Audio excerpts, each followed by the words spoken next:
احسن من اللي كتباع. جربوها ما تندموش عليها، خليوها عندكم على اتساع تصاوبوا بها اللي بغيتو.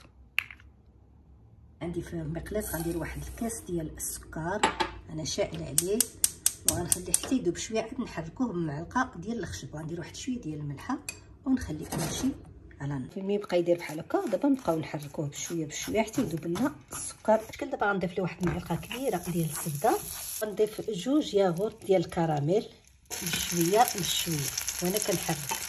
غنضيف جوج، عندي جوج ديال الياغورت ديال الكراميل، هادشي كله على نار مهيله.